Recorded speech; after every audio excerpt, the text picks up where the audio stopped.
I scrolled through my Instagram feed, double-tapping on photos of influencers in designer clothes, luxury vacations, and penthouse apartments.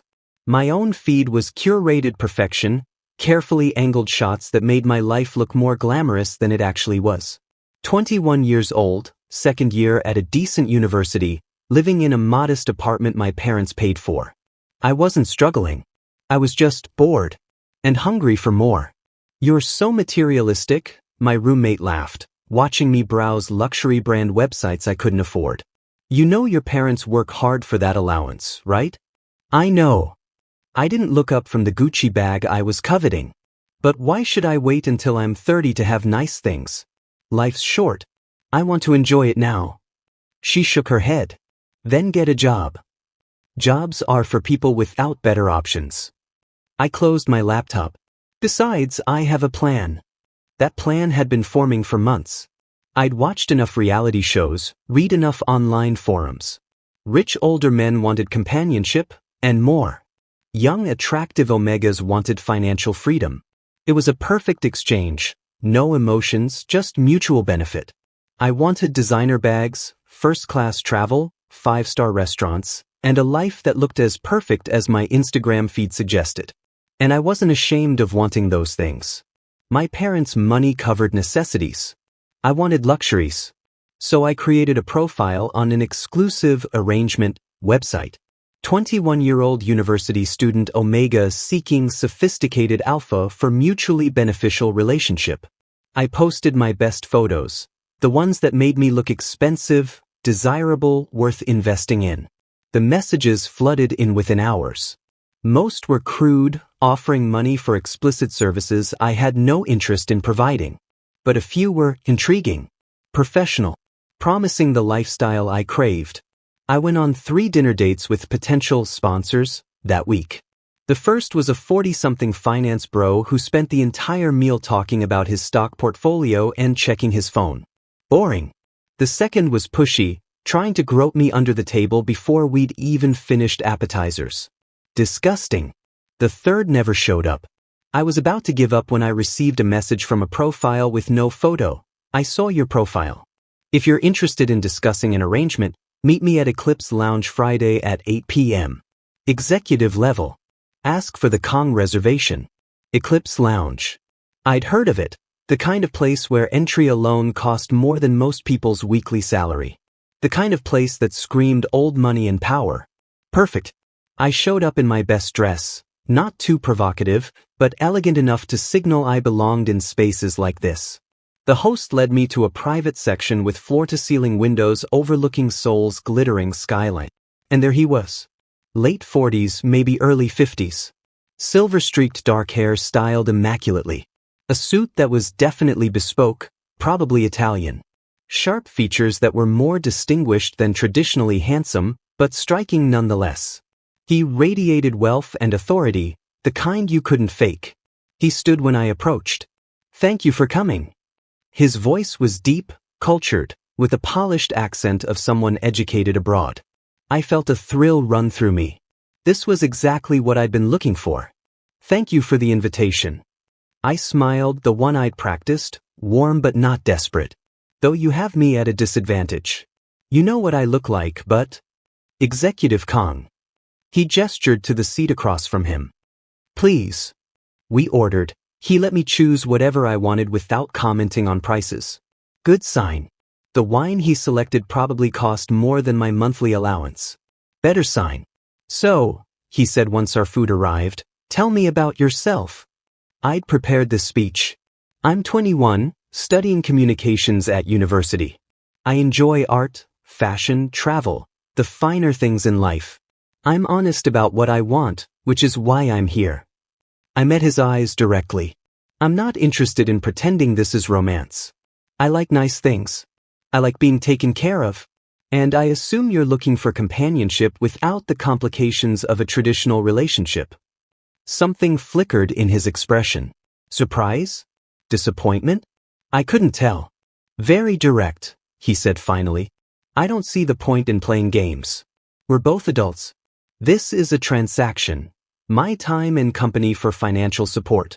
As long as expectations are clear, Everyone gets what they want. And what exactly do you want? I didn't hesitate. Shopping allowance. Designer clothes, bags, shoes. Dinners at places like this. Maybe travel. Paris, Milan, New York. An upgraded apartment eventually. I want to live well while I'm young enough to enjoy it. Not interested in love? His tone was neutral, unreadable. Love is a fairy tale for people who can't afford reality. I sipped my wine. I've seen enough relationships fall apart over money. This way, everything's honest from the start. He was quiet for a long moment, studying me with those intense dark eyes. I held his gaze, refusing to look away. I needed him to see I was serious, that I knew exactly what I was doing.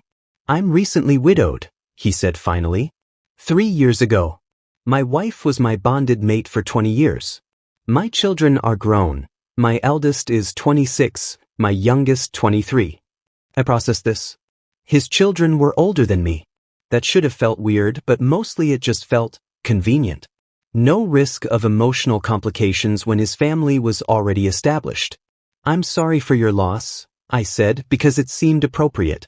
I don't need sympathy. I'm telling you this so you understand. I'm not looking for a replacement wife. I'm not looking for love. But I'm tired of eating alone, attending events alone, coming home to an empty penthouse. He leaned back. I have more money than I could spend in several lifetimes. What I don't have is pleasant company. That I can provide.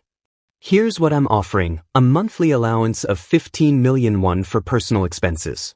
I'll cover rent if you want to upgrade your living situation. Shopping within reason.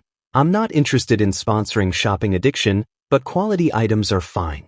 Dinner together at least 4 times a week. You'll accompany me to business functions as needed. I'll provide appropriate clothing for those events. He paused. I'm also looking for physical intimacy. I'm not interested in a purely platonic arrangement. My heart rate picked up. I'd expected this, but hearing it stated so plainly was different. And in exchange? I asked steadily. I expect discretion, punctuality, and genuine effort. This isn't just about sex. I can hire escorts for that. I want someone who makes me feel less alone. 15 million won monthly plus rent and shopping. That was more than I dared hope for. Your children? I asked. Do they know about this? His jaw tightened. They don't need to know. This is my private life. As long as you're discreet, there won't be issues. I pretended to consider, but my mind was already racing ahead. Designer bags. Luxury apartments. The life I'd been curating on Instagram becoming reality. 6-month initial commitment, I said. If either of us wants out after that, we can end things cleanly. Agreed. He extended his hand. Do we have a deal? I shook his hand, feeling the warmth of his palm, the strength in his grip. We have a deal, Executive Kong. The first month was everything I'd hoped for. He moved me into a luxury apartment in Gangnam. 2 bedrooms, modern everything, a view that made my Instagram followers lose their minds. The monthly allowance hit my account like clockwork. He took me shopping at designer stores where sales associates treated me like royalty because I arrived with him. I posted carefully curated photos. Designer bags. Michelin star restaurant meals. My upgraded apartment's aesthetic corner. My follower count exploded. Dinner with Executive Kong 4 times a week became routine. Expensive restaurants, interesting conversation, and then his penthouse. The first time we slept together was week 2. Clinical, I told myself. Just part of the arrangement. He was considerate, experienced, made sure I was comfortable. It was fine. Good even in a detached sort of way. But by month 2, something shifted. He learned what I liked. Paid attention to every sound, every reaction. Made it less about the transaction and more about connection. Which wasn't part of the plan. You're beautiful, he'd murmur afterward, tracing patterns on my skin. You're paying me to be, I'd reply, keeping it light, keeping distance. He'd go quiet then, something hurt flickering across his face before he masked it. I noticed things despite myself. How he always made sure I finished first. How he'd hold me afterward like I might disappear. How he looked at me sometimes with such naked longing it made my chest tight. Why me? I asked one night, 3 months in. We were in his bed post-intimacy, and he was running his fingers through my hair absently. Because you're honest about what you want. Because you don't pretend. He paused. Because when you laugh, really laugh, not that practice social media laugh, you light up the entire room.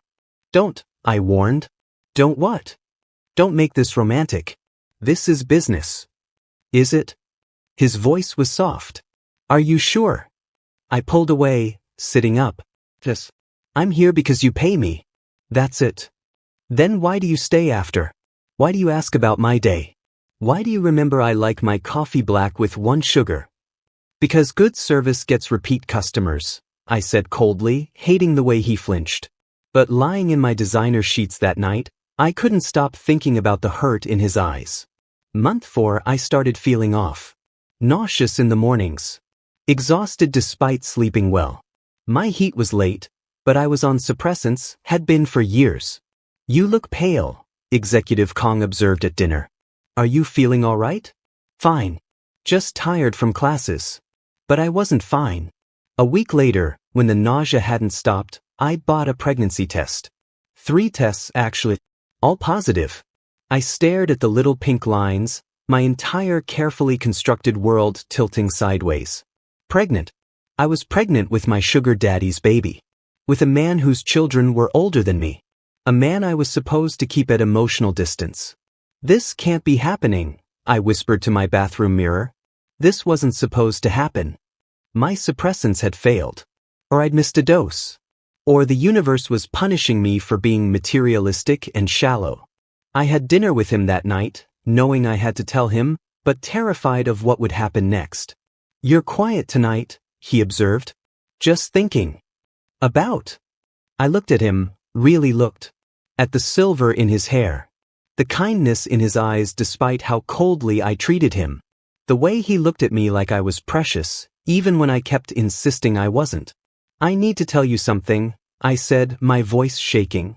He set down his fork immediately, giving me his full attention. What's wrong? I'm pregnant. The words hung in the air between us. His face went blank with shock. You're pregnant? With my child? Yes. I swallowed hard. I don't know how, the suppressants should have worked, but they didn't and now I'm. This changes everything, he said quietly. My stomach dropped. I know. I can end it. Or I can leave. I know this isn't what you signed up for. No. His voice was sharp. Then softer. No. Don't do anything yet. Let me think. The rest of dinner was silent. He drove me home without speaking. At my door, he finally looked at me. I need time to process this. But I want you to know, I won't abandon you. Whatever you decide. I nodded, unable to speak past the lump in my throat. That night, alone in my luxury apartment bought with his money, carrying his child, I realized something terrifying. This wasn't just a transaction anymore. Somewhere along the way, despite every wall I'd built, despite every cold word I'd said, I'd started to care about him. And now everything was about to get infinitely more complicated. 3 days of silence. Executive Kong hadn't called, hadn't texted, hadn't asked me to dinner. The monthly allowance still hit my account, 15 million won appearing like clockwork, but otherwise, nothing. I stared at my phone obsessively, jumping every time it buzzed. Meanwhile, my body kept reminding me why he was avoiding me. Morning sickness hit like clockwork at 7 a.m. My favorite foods suddenly tasted wrong. My breasts were tender, my emotions a roller coaster. You look terrible, my roommate observed on day 4. What's wrong? Nothing. Everything. Just stressed about finals. She didn't believe me, but let it drop. On day 5 he finally texted, "Can we talk? Dinner tonight. I'll pick you up at 7. My hands shook as I got ready. I chose a loose dress that hid my barely there bump. Though at 6 weeks, there was nothing to hide yet. Still, I felt exposed, vulnerable in a way I hadn't since this arrangement started. He arrived exactly at 7, looking exhausted. Dark circles under his eyes, hair slightly less perfect than usual. He'd been losing sleep too. "Hi," I said awkwardly. "Hi." He opened the car door for me, ever the gentleman. "There's a place I want to take you. Somewhere private." We didn't go to a restaurant. Instead, he drove to his penthouse, the first time since I'd dropped the pregnancy bomb. Inside, he'd set up dinner on his balcony. Candles, flowers, my favorite dishes. It looked romantic. Terrifyingly romantic. "What is this?" I asked, my voice sharper than intended. "We need to talk. I thought we should be comfortable." He pulled out a chair for me. "Please. Sit." I sat, my heart hammering. This was it. He was going to end things. Pay me off and disappear. I'd known this was coming, so why did it hurt so much? "I've spent 5 days thinking," he began, sitting across from me. "About this situation. About what it means. About what I want." And I couldn't look at him. "I want you to keep the baby." My head snapped up. "What?" "If that's what you want," he added quickly. "I'm not telling you what to do with your body. But if you're willing to continue the pregnancy, I want to be involved. Fully involved."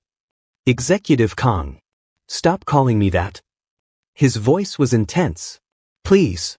My name is Taijun. I've wanted you to use it for months, but you always refuse.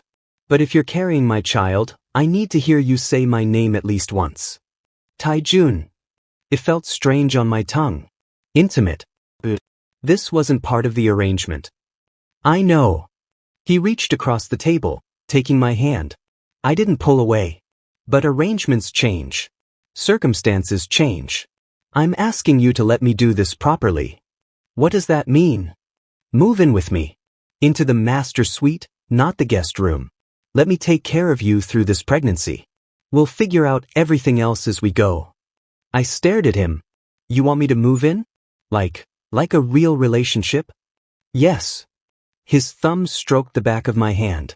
"I know you said you don't believe in love. That this is just business.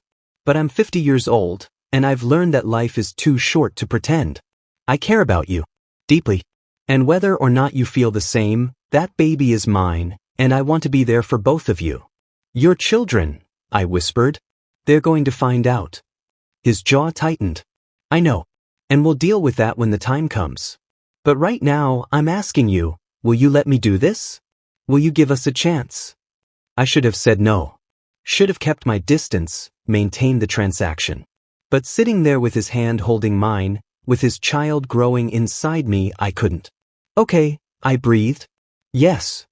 The relief on his face was overwhelming. He stood, pulling me up and into his arms.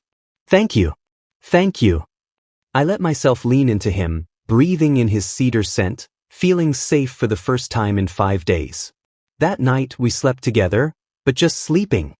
He held me like I was precious, his hand resting protectively over my still flat stomach. "I'm scared," I admitted into the darkness. "Me too." His voice rumbled against my back. "But we'll figure it out together." I moved into the master suite the following week. His penthouse became our penthouse. My designer bags took up half his closet. My Instagram aesthetic invaded his minimalist space. He didn't complain, just smiled when he found my face masks in his bathroom. The pregnancy progressed. Morning sickness gave way to strange cravings. Taijun indulged every one, 3 a.m. runs for pickles and ice cream, finding obscure snacks from my childhood. He came to every doctor's appointment, holding my hand during ultrasounds, his face filled with wonder. "That's our baby," he'd whisper, staring at the screen. "That's really our baby." Something shifted between us. I caught myself touching him casually, a hand on his shoulder, fingers through his hair. He'd look at me with such hope it made my chest ache. But I still hadn't said the words. Still kept that last wall up. "You know I love you, right?" he said one night, 3 months into the pregnancy. We were in bed, his hand on my now visible bump. My throat closed. "Taijun, you don't have to say it back. I just need you to know. This isn't about the baby. I fell for you months ago. Probably that first night when you told me exactly what you wanted without apology. I'm not good at this," I whispered. "At feelings. At being vulnerable. I know. But you're here. That's enough for now. I kissed him instead of answering, pouring everything I couldn't say into that kiss. Month 5 of pregnancy, everything exploded. We were at a charity gala, one of those functions where I played the devoted companion. Except now I was visibly pregnant, and rumors were swirling. Who was the young Omega the CEO kept bringing everywhere? Why did he look at them like that? I was getting champagne, sparkling cider for me, when I heard a familiar voice behind me. Well, if it isn't Dad's newest toy. I turned. A man my age, handsome with Taijun's eyes and a cold expression. The eldest son. Excuse me? I kept my voice level. Don't play innocent. You think we don't know about you? The sugar baby he's been keeping? His eyes dropped to my stomach. And now you're pregnant. How convenient. Trap the rich old man with a baby. My face burned. It's not like that. Isn't it? You're what, 21? 22? I'm 26, and I find this disgusting. You're using him. Your son is out of line. Taijun's voice cut through the tension. He'd appeared beside me, his hand immediately going to my waist protectively. Apologize. Apologize? Dad, he's pregnant. Everyone's talking about it. Do you know how this looks? I don't care how it looks. He's carrying my child, and I won't have you disrespecting him. Your child? The son's voice rose. He's young enough to be your son. It's wrong, Dad. It's disgusting. Other guests were staring now. I wanted to disappear, to sink through the floor. We're leaving, Taijun said firmly. And you and I will discuss this later. Privately. He guided me out, his hand never leaving my back. In the car, I started shaking. I'm sorry, I whispered. I'm so sorry. You have nothing to apologize for. His voice was tight with anger. He had no right. He's right though. Tears spilled down my cheeks. Everyone thinks I trapped you. That I'm using you. And maybe they're not wrong. This started as a transaction and now it's real, Taijun interrupted. Whatever it started as, what we have now is real. Don't let him make you doubt that. But the damage was done. As we drove home, my phone buzzed. A group chat I hadn't known existed. Taijun's 3 children. The messages were brutal. Gold digger. Probably not even his baby. How much did you have to spread your legs to trap him? Mom's barely been dead 3 years and you're replacing her with a whore. I read them all, each word a knife to the chest. They hate me, I whispered, showing Taijun the messages when we got home. His face went white with rage. They don't know you. They know enough. I sank onto the couch. They know I'm 21 and materialistic and started this as a business deal. They know their father is sleeping with someone their age. They're not wrong to be disgusted. Stop. He knelt in front of me, taking my hands. Look at me. They're hurting because they miss their mother. They're scared I'm being taken advantage of. But they don't get to decide who I love or how I live my life. Love. The word hung between us. You keep saying that. Because it's true. I love you. Completely. Maddeningly. Even when you keep yourself at arm's length and pretend this is still just an arrangement. My voice broke. I don't know how to do this. How to be what you need. Just be here. That's all I need. 3 days later, the daughter showed up. I was alone in the penthouse, working on an assignment, when she knocked. 25, beautiful, her mother's features with her father's intensity. So you're the one, she said, pushing past me into the apartment. Your father isn't home. But I want to talk to you alone. She turned, arms crossed. What's your angle? How much money do you want to disappear? I straightened my spine. I'm not going anywhere. Really? Because from where I'm standing, you're a child playing house with my grieving father. You're carrying what you claim is his baby. It is his baby, I interrupted. And I'm not playing anything. Then what are you doing? You're 21. You should be at clubs with people your own age, not sleeping with a man old enough to be your father. Your father is a good man who was lonely. And you took advantage of that. Her voice cracked. Do you know what it's like watching him get manipulated? Watching him look at you like you're everything when we all know you're just here for his money. But But I couldn't finish.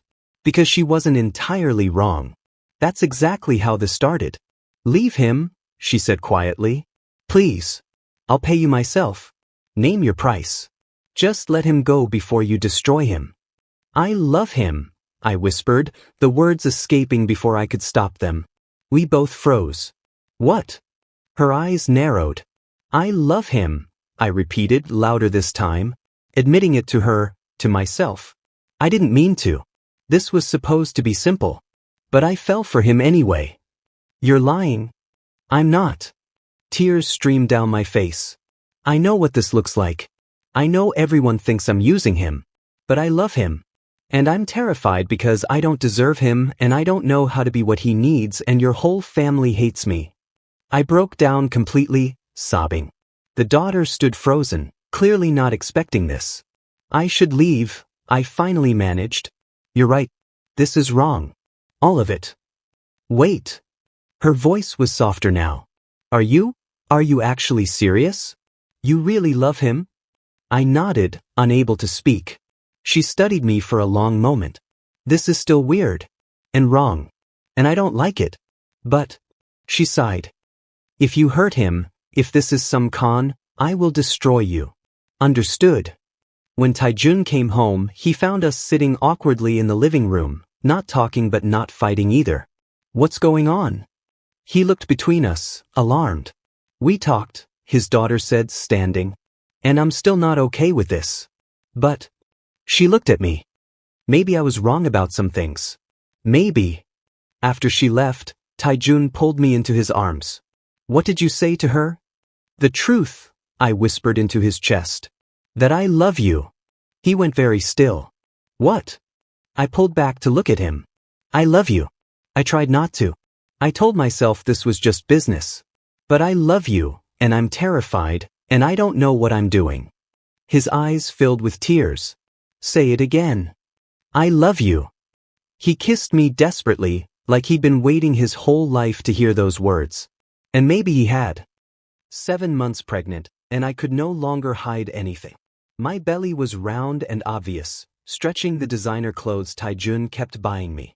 The baby kicked constantly, strong, insistent movements that made Taijun's face light up every time he felt them. He's going to be a soccer player, Taijun murmured one night, his hands spread across my stomach. Or she's going to be a fighter. I smiled despite my exhaustion. Takes after their father, stubborn. Takes after their other father, you mean? He kissed my forehead. The most stubborn Omega I've ever met. We'd settled into domesticity. Morning routines, shared meals, quiet evenings where Taijun worked while I studied. My Instagram had transformed. Less luxury porn, more genuine moments. My followers ate it up, though the comments were mixed. Half loved the pregnant Omega aesthetic. Half called me a gold digger in increasingly creative ways. I'd learned to ignore them. Mostly. The daughter, who, she'd finally told me to call her, had been coming around more. Still wary, still uncomfortable, but trying. The youngest son, Do-hyun, had visited twice, awkward but genuinely curious about his future sibling. But the eldest, Kyung-min, remained hostile. Refused to acknowledge me, wouldn't return his father's calls. The rift between them was growing, and I felt responsible for every inch of it. He'll come around, Taijun kept saying.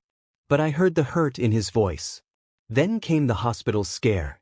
I was at a coffee shop near campus, working on my thesis, when the cramping started. Sharp, intense pains that stole my breath. I stood to leave and felt wetness. Not blood, thank God, but something was wrong. My hands shook as I called Taijun. Something's happening. I think something's wrong with the baby. Where are you? I'm coming. Stay calm. But I couldn't stay calm. Terror clawed at my throat as I waited for him, one hand pressed to my belly, silently begging the baby to keep moving. Please keep moving. Taijun arrived in 10 minutes. He must have broken every traffic law. His face was white with fear as he helped me into the car. It's okay, he kept saying, but his voice shook. It's going to be okay. The hospital was a blur. Nurses, doctors, urgent questions. They hooked me up to monitors, checked vitals, did an ultrasound.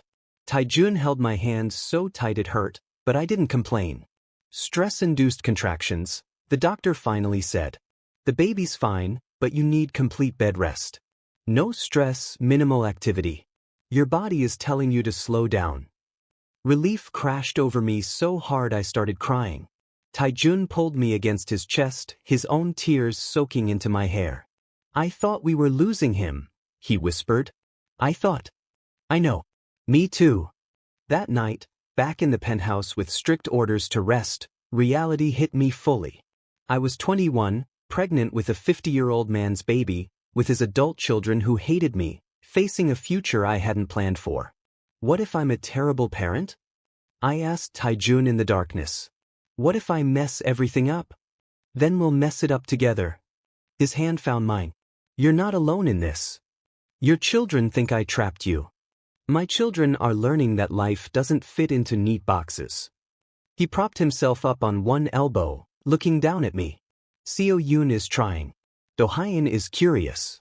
Kyungmin, he'll figure it out eventually. What if he doesn't? What if you have to choose between me and him? I've already chosen. His voice was firm. I chose you. I chose this baby. I chose the life we're building together. Even though everyone thinks it's wrong? Especially then. He kissed me softly. I spent 3 years being who everyone expected me to be. The grieving widower. The devoted father. The respectable Seo. And I was miserable. You made me remember what it's like to actually live. By being materialistic and shallow? I tried to joke, but it came out bitter. By being honest about what you wanted. By not apologizing for being young or ambitious or anything else. He cupped my face.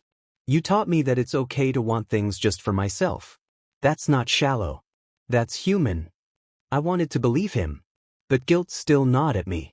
2 days later, Kyungmin showed up unannounced. Taijun was at work, and I was supposed to be on bed rest, but I'd gotten up to make tea when the doorbell rang. Against my better judgment, I answered it. Kyungmin stood there, looking as hostile as ever. We need to talk. Your father isn't.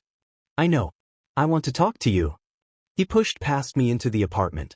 Alone. My heart hammered. I'm supposed to be resting. This won't take long. He turned, arms crossed. I did some research on you. Want to know what I found? Ice flooded my veins.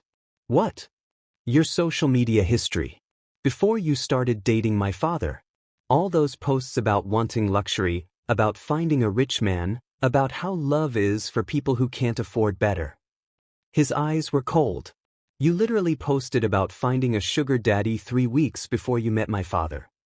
My face burned. That was evidence? Proof that this whole thing is a scam. He pulled out his phone, showing me screenshots of my old posts. Posts I'd forgotten about. Posts that made me look exactly like the gold digger everyone accused me of being.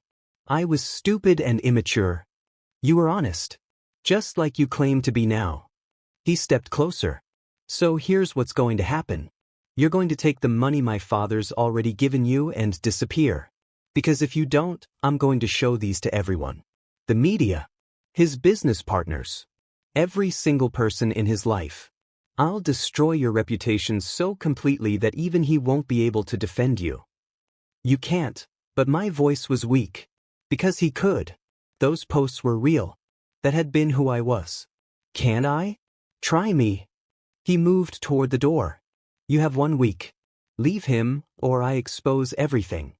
After he left, I collapsed on the couch, shaking. The baby kicked frantically, sensing my distress. I put my hand over my belly, trying to calm down, but panic was drowning me. He was right. Those posts proved exactly what everyone suspected. I'd gone looking for a rich man to use. That I'd found Taijun wasn't romantic, it was calculated. Except it wasn't. Not anymore. But how could I prove that? When Taijun came home, he found me crying on the couch. What happened? Is it the baby? He was at my side immediately, hands checking me over. Kyungmin was here. The words tumbled out between sobs. He found my old social media posts. About wanting a sugar daddy. About finding a rich man. He's threatening to expose everything if I don't leave you. Taijun went very still. Show me. With shaking hands, I pulled up my old posts on my phone. Watched his face as he read them. Saw the moment he understood what I'd been before I met him. I'm sorry, I whispered. I'm so sorry. That was who I was, but I swear I'm not. I know who you were. His voice was quiet. I've always known. I stared at him. What? You think I didn't look you up before that first dinner? I knew you were looking for an arrangement. That's why I chose you. Because you were honest about it. He set my phone down. But you're not that person anymore. I've watched you change. I've watched you fall in love with me despite trying not to. I've watched you become excited about this baby even though it complicated everything. But the posts are proof that people can grow, can change. He pulled me into his arms. I don't care what Kyungmin threatens. I'm not letting you go. But your reputation means nothing without you. He tilted my chin up. Listen to me. I have spent 50 years building a life, a company, a reputation. And none of it made me happy until you walked into that lounge and told me exactly what you wanted without apology. You think I care if people know how we started? Yes. Your business partners, your friends, your children will have to accept it. Because I love you. And I'm not ashamed of that, no matter how unconventional it is. Taejun. No. His voice was firm. I'm calling Kyungmin. Right now. We're ending this. He pulled out his phone, but I grabbed his hand. Wait, let me talk to him first. Please. Why? Because he's hurting. And he's your son. And I need to face this myself. I took a shaky breath. I need to own what I was and prove who I've become. Not hide behind you. He studied my face for a long moment. You're sure? No. But I have to try. The next day, I called Kyungmin and asked him to meet me. A cafe, public, safe. He showed up looking triumphant. Made your decision? Yes. I slid a folder across the table. But first, I want you to see something. What is this? Proof. I'd spent all night compiling it. Bank statements showing I haven't touched the money your father gave me. It's all sitting in an account. I'm using student loans for school and my parents' money for living expenses. Documentation from my doctor about the pregnancy, including paternity test results. And a contract I'm having drawn up that removes me from your father's will entirely. I don't want his money when he dies. I just want him while he's alive. Kyungmin stared at the documents, his expression unreadable. You were right about who I was, I continued. I was shallow and materialistic. I went looking for a rich man to use. But I fell in love with your father. Really, truly fell in love. And I know you don't believe me, but I don't know how else to prove it except to show you that I'm not taking anything I don't need. I just want him. And our baby. That's all. This could all be fake. It's not. And you know it's not. I met his eyes. I understand you're protecting your father. That's admirable. But I'm not your enemy. I love him. I'm having his child. And I'm going to be in his life whether you approve or not. So you can either accept that and maybe get to know me, or you can stay angry and lose your father in the process. Your choice. I stood to leave, my hands shaking. Wait. His voice stopped me. Why are you doing this? Trying so hard. I turned back. Because he's worth it. And because I want our child to have a family. All of it. Including older siblings who might eventually not hate me. For the first time, something in his expression softened. Just slightly. I'll think about it, he said quietly. It wasn't forgiveness. But it was a start. When I told Taejun that night, he pulled me close. I'm so proud of you. I might have just made everything worse. Or you might have just started fixing it. He kissed me deeply. Either way, we face it together. Together. The word felt like a promise. One I was finally ready to keep.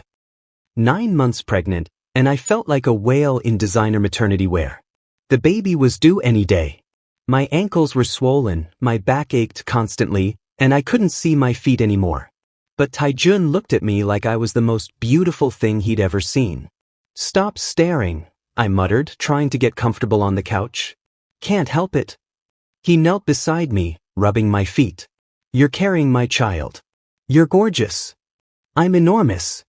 Gorgeously enormous. He grinned, then his expression turned serious. Kyungmin called today.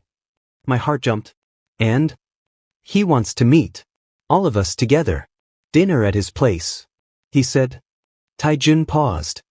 He said he wants to talk before the baby comes.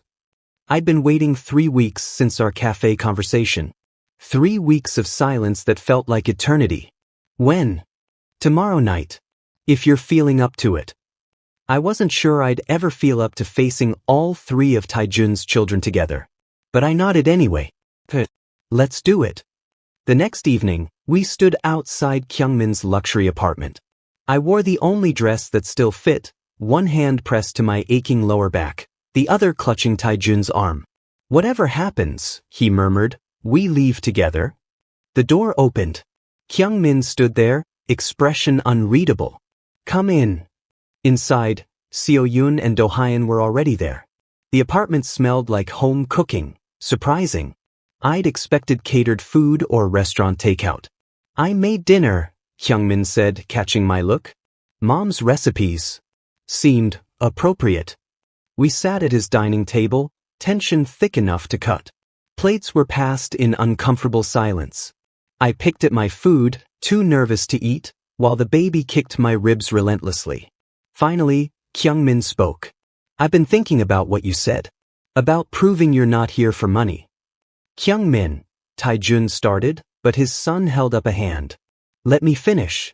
He looked at me. I showed Seo-yoon and Do-hyun the documents you gave me. The bank statements, the will contract, all of it. Seo-yoon nodded. I didn't know you hadn't touched the money. Because it's not about money, I said quietly. Not anymore. Maybe it was at first, but you fell in love with our dad, Do-hyun interrupted. We get it. It's still weird, but we get it. Weird doesn't begin to cover it, Kyungmin said flatly. You're 21. Our father is 50. You could be dating us, not him. It's uncomfortable. It's going to be uncomfortable forever. I know. My voice was steady despite my racing heart. And I'm sorry for that. I'm sorry this situation is awkward. I'm sorry I'm not what you wanted for your father. But I love him. And I'm having his baby. And I'm not going anywhere. We know, Seo-yoon said softly. We've been talking. A lot. About mom, about dad, about all of this. Mom's been gone 3 years, Do-hyun added. And dad was miserable. We saw it. He went through the motions, but he wasn't really living. And then you showed up, Kyungmin continued, his voice less hostile now. And suddenly he was laughing again. Smiling. Actually excited about things. We didn't want to see it because it meant accepting that mom was really gone and dad was moving on. Taejun's hand found mine under the table, squeezing tight. But watching you at that cafe, Kyungmin said to me, defending him, trying to prove yourself when you didn't have to. Showing me those documents when you could have just walked away and kept the money. He paused. That's not what a gold digger does. So what are you saying? Taejun asked carefully.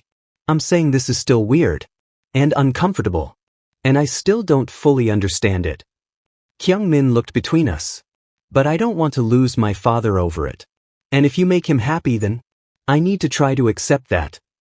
Relief flooded through me so intensely I started crying. Pregnancy hormones didn't help.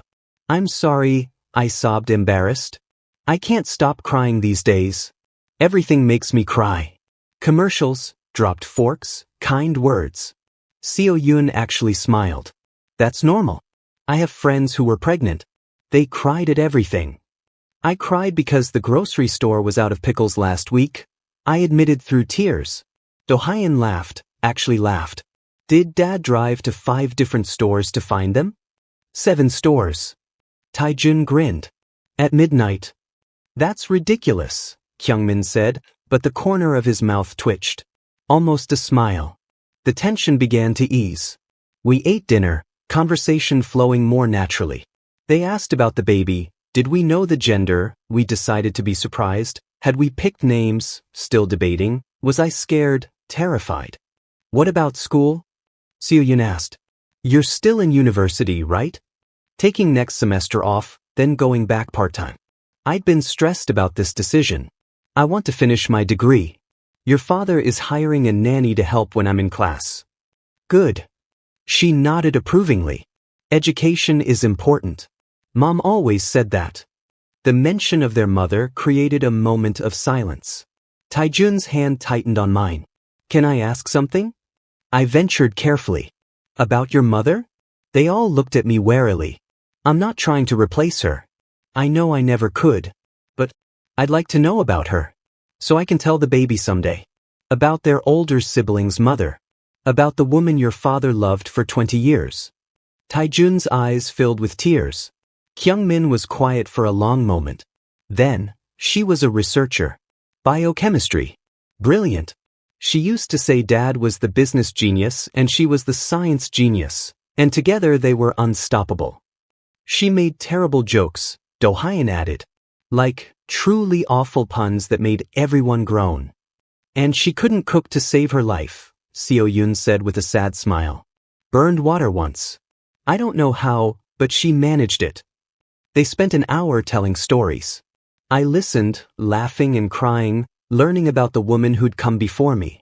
The woman who'd shaped this family. She would have liked you, Kyungmin said suddenly, surprising everyone. She always said life was too short for pretending. That honesty was more important than politeness. You're honest. Sometimes brutally so. She would have respected that. Thank you, I whispered. That means more than you know. As we were leaving, Kyungmin stopped us at the door. When the baby comes, I'd like to meet them. If that's okay. Of course it is. Taijun embraced his son for the first time in months. Thank you. For trying. Don't make me regret it, Kyungmin muttered, but he was almost smiling. 3 days later, at 2 a.m., my water broke. Taijun. I shook him awake. It's time. The baby's coming. He shot up so fast he nearly fell out of bed. Now? Right now? Hospital bag. Where's the hospital bag? Why is everything so far away? Why is this apartment so big? Taijun. I grabbed his arm. Breathe. The bag is by the door. We have time. We have time. He was adorably panicked. Do we have time? How much time? Enough time for you to put on pants. He looked down, realizing he was in his boxers. Pants. Good idea. The drive to the hospital was surreal. Contractions were coming regularly now, painful but manageable. Taijun held my hand, his own shaking. I can't believe we're about to meet our baby, he kept saying. Our actual baby. Neither can I. Despite the pain, I was smiling. We made a person, Taijun. That's insane. You made a person. I just helped a little. Pretty sure you did more than a little. Labor was long. 16 hours of pain and exhaustion and Taijun never leaving my side. He held my hand, wiped my forehead, let me crush his fingers during contractions without complaining. I can't do this, I sobbed at hour 14. I can't. It's too much. Yes, you can. He pressed his forehead to mine. You're the strongest person I know. You can do anything. Even this. Especially this. At 6:47 p.m., our son was born. Tiny, perfect, screaming his displeasure at the world. The nurses placed him on my chest, and everything else disappeared. Just this moment. This baby. This impossible love. He's perfect, Taijun breathed, tears streaming down his face. He's absolutely perfect. He has your nose, I said, crying and laughing simultaneously. Look at that nose. He has your mouth. And your ears. He's beautiful. We named him Minjun, clever and talented, hoping he'd be both. The hospital room filled with flowers over the next day. My parents came, crying and cooing over their first grandchild. My friends visited, taking 1,000 photos. And then, hesitantly, Taijun's children arrived. All 3 of them. Seo-yoon held Minjun first, her expressions softening completely. He's so small. Was I this small? Smaller, Taijun said.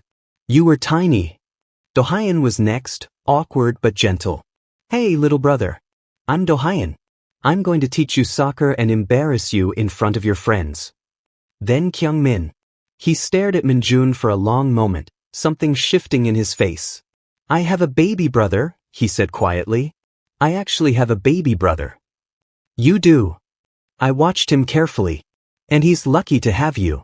Kyungmin looked at me, and for the first time, I saw acceptance in his eyes. Not full approval, maybe that would never come. But acceptance. Thank you, he said. For making Dad happy. For giving us this.